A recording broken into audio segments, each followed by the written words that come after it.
welcome to the Metaverse Insiders interview series. My name is Josh, and in today's episode, we talk to Idan Zuckerman, co-founder and co-CEO of Upland. As one of the most promising virtual property strategy games mapped to the real world, we were eager to explore Upland's goals and its implications for the future of the metaverse. Thank you for joining us today, Idan. So I've recently been playing Upland and downloaded it a few days ago. It's very interesting, quite a nice concept to capitalise on, and a very compelling sign for us to see the direction that Upland is heading in. Yeah, and Upland is like, it's so deep in where you can go that oftentimes, people who first experience it don't even realize the depth of it. One example is like behind, I don't know if you're aware, but we have racing in Upland. So like any street, any place in Upland can become a racetrack to race your cars at. The interesting thing is like up until probably a month ago, we had a policy where we did not allow Upland employees to play the game. Just because, again, there is some kind of like, when you involve real money where assets can be actually traded, sometimes you can misuse information you're exposed to. And we wanted to make sure that kind of like there's a clear separation between Upland employees and the community. But kind of like we found out that we are too far detached from the game itself. So we put in place some policies last month that allowed our employees to actually play the game, but not to a certain extent. So we're not allowed to trade beyond a certain volume. We're not allowed to participate in live events. Whenever we open new cities, we're not allowed to participate in that. So that actually allowed us to start playing the game. And this is where I got my first car, actually, a couple of days ago, and I started racing. And it's actually really, really fun. Absolutely, but powered by blockchain. So let's take a slight step back. Could you please introduce to us how Upland came to be and how it turned into what we now know today?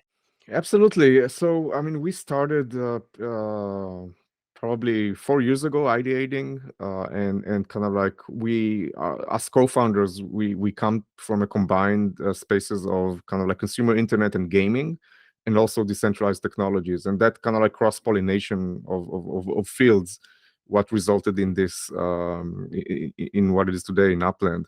And back then, we kind of like, we're actually inspired by the game Monopoly. We're actually playing Monopoly. And we, at that point, NFT became a technology that basically debuted. And, back then, nobody knew what NFTs were or kind of like we're talking about it. That was way before the hype phases. And we took a look at the technology and what it means. And, once you take the time to understand what's behind it, just the concept of true ownership of digital assets, right? I think you quickly come to a realization that this is a one-way street. So to our hypothesis back then, any digital item, any digital whether it's like fungible or non-fungible items, are going to at some point become truly owned. Any digital asset that anybody cares about is going to become in the future, under the prospect of true ownership. And we think that ship has sailed. And once you understand that also there is, like, again, probably $1 trillion industry waiting to be disrupted, with basically taking that evolution from previously, digital economies that had no prospect of true ownership. How does that basically evolve into an economy where digital assets do have true ownership? So we embarked on a mission basically to try to deliver the value proposition of true ownership of digital assets to as many consumer audiences as possible. And kind of like we envisioned it delivered through this metaverse that is mapped to the real world, where it is powered by an economy that everything in it is truly owned.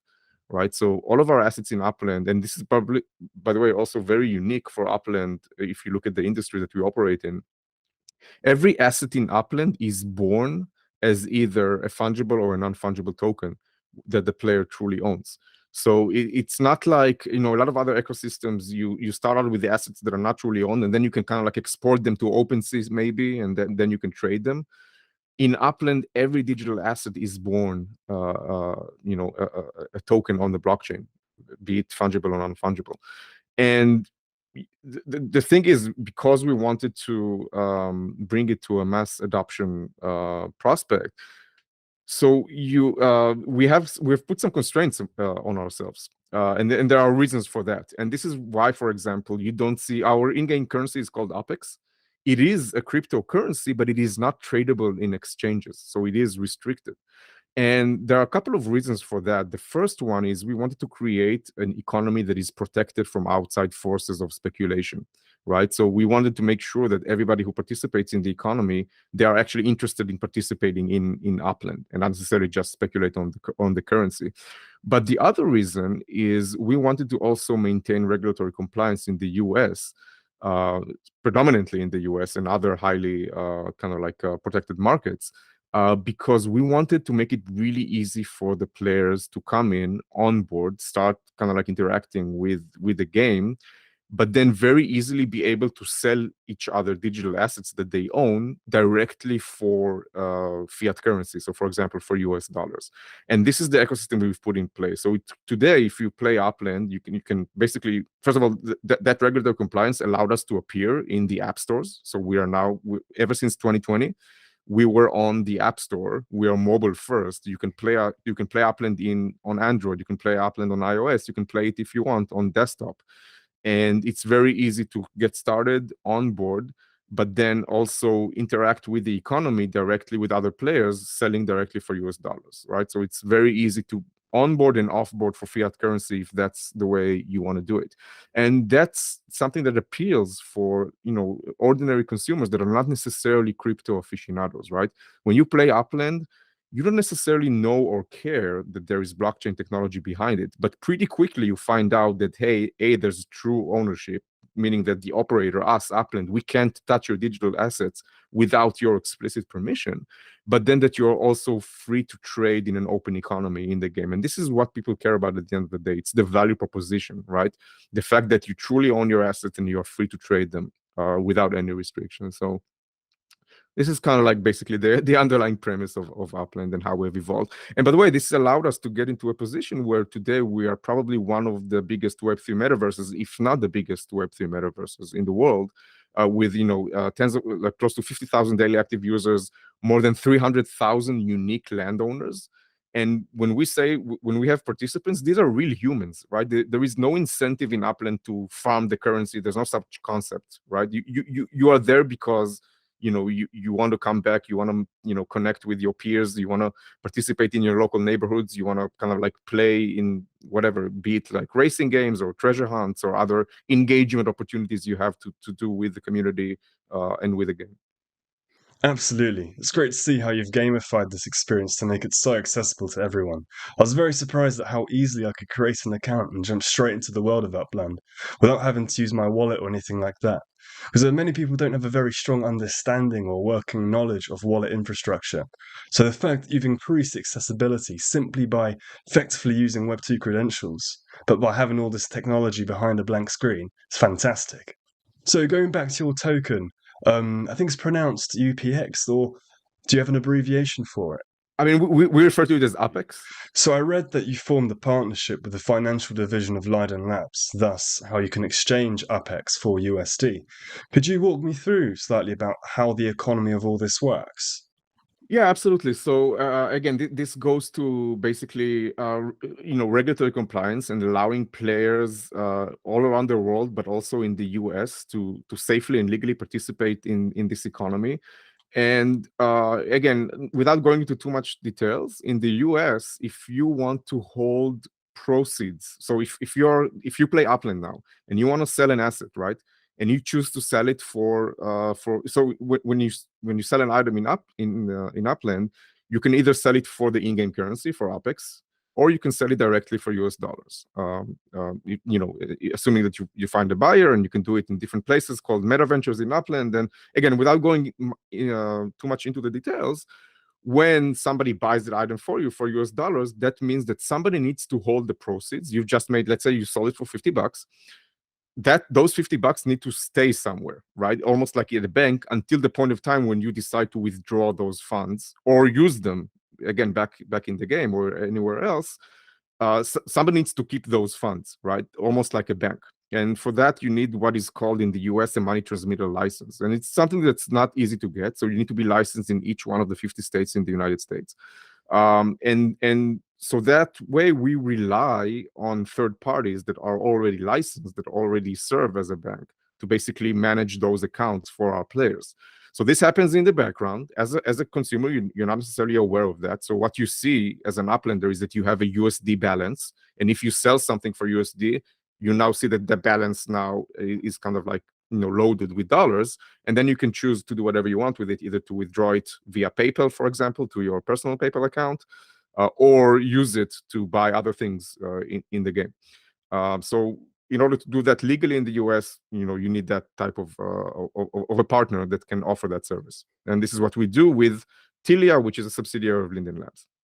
Yeah, fantastic. I love that. So, regarding you need a license across all the states in America, are there any projections to expand this over to other currencies or to try and get licenses across other continents?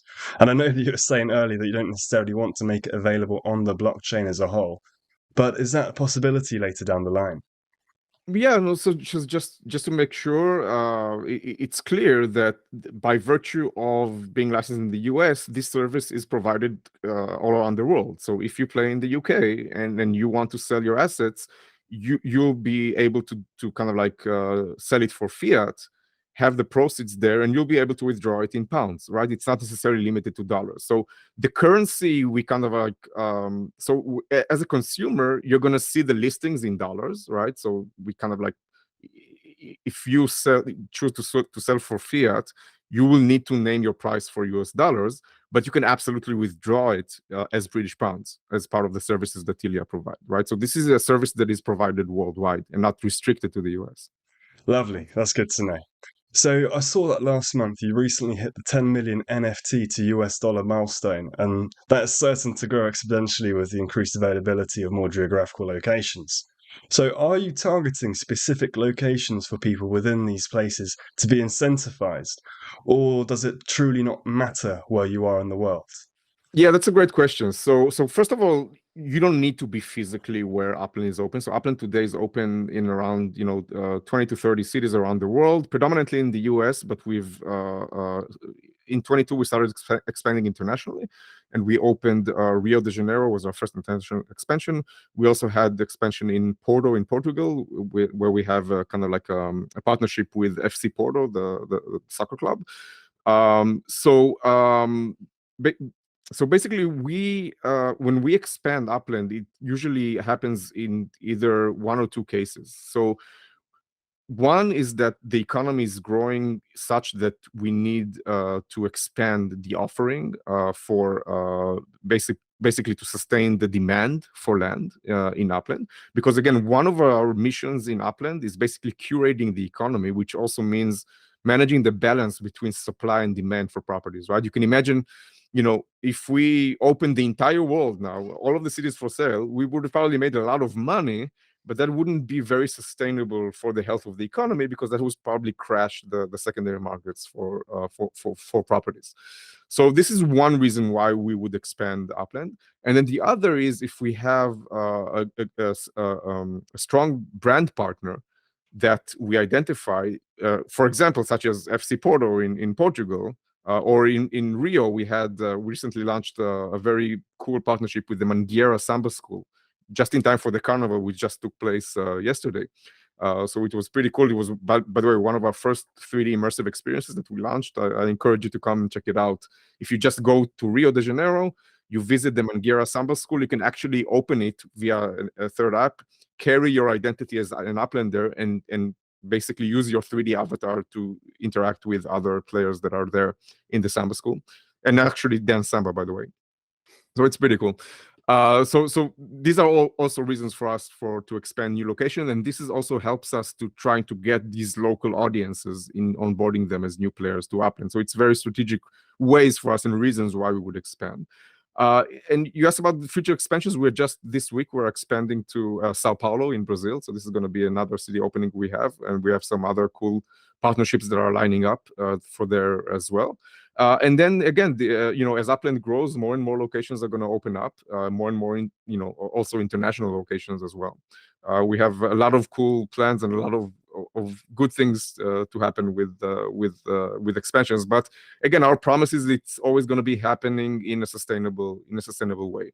right? So we have a big responsibility as curators of the economy, and maybe down in the future we are also making a lot of steps to make it possible for these very important decisions to be maybe delegated to the community at some point in time in Upland's future. So this is also exciting, infrastructure that we're putting in place so the community can have more and more say about these types of decisions. It's great to see you guys incorporate community opinions, because especially for myself, at least I haven't communicated on my behalf, but upon going into Upland, I'm half Brazilian. So as soon as I saw that Rio and São Paulo were available, I 100% knew that was where I was going to go. So yeah, I can see how that creates interest concerning future prospects. Is there any potential chance of you guys coming to London anytime soon? I would absolutely 100% bet that London would get opened in Upland for sure at some point. And for that, again, we're going to do it, with cool brand partnerships. So absolutely waiting for the day that London opens. I think it will be a fantastic opening. Fantastic. So I know that you were saying earlier about racing cars in the streets of Upland. And I know it's predominantly a property buying game. However, is there anything else in which will draw consumers to your platform aside from the property and racing elements?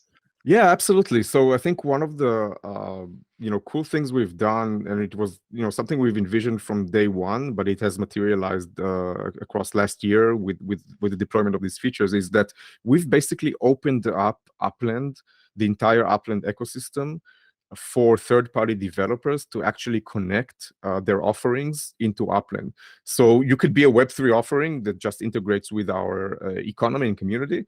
And you can also be like a Web2 offering that you can utilize Upland as infrastructure to utilize your Web3 strategy using Upland without having to know how to code for blockchain. So this integration is done via APIs. It is agnostic to client tools. So you can have a Unity game, or you can have a JavaScript offering, or it can be just a website. But what we allow you to do is to connect basically to the Upland identity system and the economy. So you as an Uplander can take your identity and your assets and basically follow through to that offering. Now, one very cool and one of the first integrations that happened was a game called World of Football, which is basically one. I mean, they were like, I don't know if you're familiar with Rocket League, for example. It's kind of like that style, but you play football, like soccer, 5 against 5 in a real world environment, in a real life in a live environment, and now when they took their offering connected to Upland, now it becomes you literally go play football in the metaverse. You have like your neighborhood stadiums. You can go there. Each stadium is mapped to one server in the game, and you can literally play football with your neighbors as the Uplander. And also, pretty soon they're going to implement the play-to-earn version, where you can actually compete against other players using your Upland resources, both your Apex currency and NFTs, to actually play against each other and actually have a play-to-earn version of that game. And by the way, this coincides also with a very cool partnership. We have an ongoing partnership we have with FIFA. So last year we've actually had a very cool gamified experiences around the World Cup, which was very, very, very, very, very successful. And actually, we are the only place where you can own the goals from the World Cup as NFTs. So in Upland today, there are some proud owners owning whatever Leo Messi's last goal of his career in Upland. There's one of one goal minted in Upland, and that could be that is actually an NFT you can use in the game. And we're going to extend that. Obviously, that partnership is going to also extend to this year's Women's World Cup in Sydney and New Zealand. And there are going to be some very, very cool things, including some very exciting hackathons that are going to happen around that event. So yes, to a question, there are so many there's so many depths and so many offerings that can tie into Upland, whether it's native experiences that we create for Upland, but also other experiences that third-party developers connect into Upland. And this is kind of like matches our vision, where Upland is slowly becoming a super app for the immersive web. And this is kind of like your launching point in your lobby, from the palm of your hand, from your mobile device, to different immersive experiences. Some of them can be considered Web3. Some of them can be considered Web2. It doesn't matter. It becomes a place where you spend, some of your time in, and kind of like branch out to these different exciting experiences that tie into Upland. Awesome. It sounds like by what you're doing, you're effectively helping drive a wider metaverse adoption by enabling all these opportunities. And what I find especially interesting is the fact that you've literally got access to the whole world to do with what you like. It means you can partner with any sort of sporting event, and then, as you said, with FIFA, create NFTs on particular goals. And that literally means you can go to Red Bull and do exactly the same with all these extreme sports. The amount of opportunities that you have within this space is truly unlimited. Yeah, absolutely. And the context of location is very important here because it makes things very, very, let's call it trivial to understand, right? It's very intuitive. If you know that there's something going on, if there's going to be whatever, the Women's World Cup final is going to be held in Sydney, right? If you know that kind of like there's going to be a live event and you can gather around and chat with people in there, you immediately know where you need to go. You immediately know where you need to be, right? The geolocation contextuality here carries a lot of weight in kind of like making it very intuitive for you to navigate around, right? Around the metaverse. And you always have basically your home base, your home neighborhood, by the way, you can actually dedicate your home address in Upland. And this is actually where you get your voting rights, right? So it actually takes you time to realize, okay, where do I want to set up my base in Upland, right? Who's the local community I want to interact with on a daily basis? But then I'm going to travel for these different events as they happen around the world. So it's pretty cool. And by the way, this is also a reason why in Upland, cars are much more than just a racing NFT, right? Because they carry actual utility. Because if you live in Rio de Janeiro, right, and you're going to own a car, you'll be able to drive from Rio de Janeiro to Sao Paulo, for example, instead of taking a flight or taking public transportation. And as you drive it around, you're going to get your odometer, you're going to get miles on that car, right? So there's actually a difference between a used car and a new car in Upland, right? So it's not just the racing element, it's not just the collectible. There is actual utility behind the assets in Upland. Those use cases are really next to none. You can do absolutely anything you like, and it's really interesting to read about. So I've seen other projects out there which have also used the map of the world as the basis of their project. But it's very interesting to see how your approach is quite different. So I've personally seen dozens and dozens of projects throughout the 4 years we've been on this project that have taken the concept of mapping, a virtual world to the real world. I think they've always failed, at least what I've seen so far. All of them have not graduated beyond two failure points. One is that for some reason they immediately open the entire world and just use that as means of sort of like an ICO, trying to raise funds in order to fund the development, right? And I think that's usually when they kind of like have determined the fate of the economy from the very earliest point that they started. I think this is actually very, very destructive to the economy to have all of the world open for trade. And then I think again, it's usually they depend too much on that selling and aspect, right? And basically, they oftentimes I've not seen many cases where they graduated beyond the features of being able to buy land and sell it. Where we have actually taken the reverse route, right? We constantly add new and new features and new things and innovative ways to use Upland as a metaverse, right? So by now, if you compare us, I think, to any other world that is mapped, any other ecosystem that is mapped to the real world, there is just no comparison. Like the amount of thought and innovation and proprietary technology and features and points of players to interact with each other and trade and play and what have you. I think we're so far ahead right now that it's even very, very hard for other projects to catch up to where we are. But I'll be, again, we're always big proponents of competition, so we will always be able to, I think, and happy to defend why people should play Upland and as kind of like the de facto metaverse that is mapped to the real world. Absolutely. I definitely see you guys as a driving force considering the rate at which you're going. So, going back to the partnerships aspect, I recently saw that you have a partnership with EOS, Authority in Climate Care. So, that's quite an important aspect of the industry considering how much energy is required to make things work.